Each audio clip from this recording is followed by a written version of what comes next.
By working with the dying, hospice nurses gain an insight into death and the opportunity to witness the signs of a life beyond our own.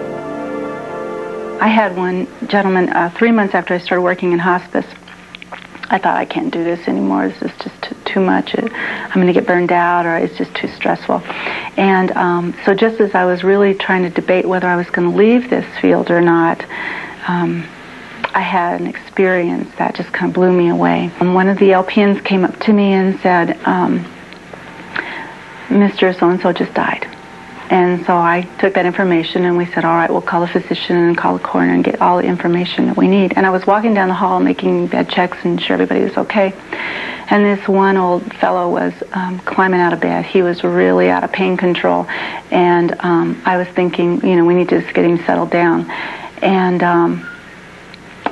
I walked into the room and I said, let me help you get taken care of. And he said, I got to get out of here. And I said, I understand, you know. And he said, I have to die. And I said, you know, I would probably want to die too if I had that much pain. And let me help you. Let me see what we can do. He said, no, you don't understand. He said, I have to die. And I said, well, I don't know where it came from. And I said, well, you have to wait till you get your own invitation. Sometimes just because we want to die doesn't mean we get to die. We have to wait until it's time. Well, that guy down there just got his invitation. He said, I knew him from Lyman. And I said, what do you mean? And he said, well, he just shuffled by here. And hair on the back of my neck stood up, and I said, I thought that was a curious term, shuffle by. And he said, I want you to go get my son. He said, I knew him.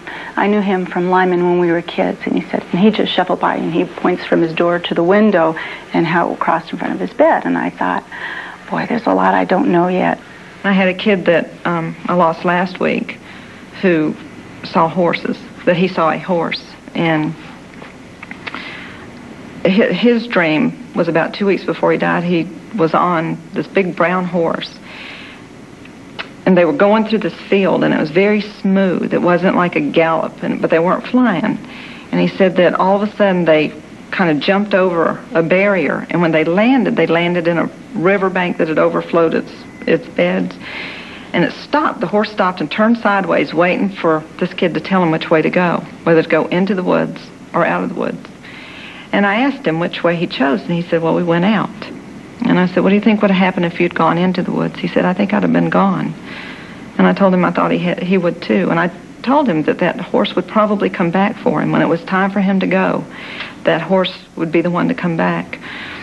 Well, that afternoon, his mom was washing dishes, and the horse came. And she went to talk to him.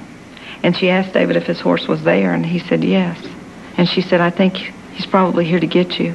And she said, I think so too. And within 2 hours, he had gone. He had died on his horse. You feel a presence. You feel something is in the room. You know that there's something there. And one time there was this man, and he was really, really close to death. And he was very, very weak. And he looked up, and he was looking at something, and he looked very, very scared.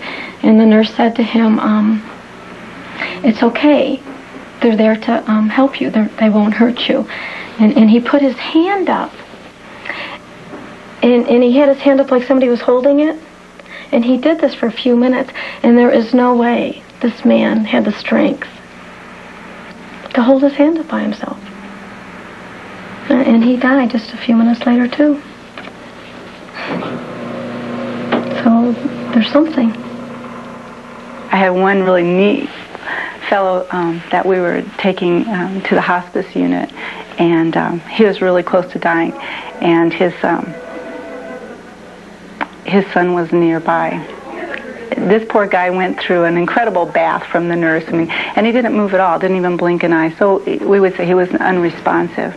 And as we were walking down the hall, pushing his bed down the hall, he opened his eyes, and he looked straight up, and his little toothless mouth, and he went, and waved, and then just smiled and closed his eyes, and 5 minutes later he was gone.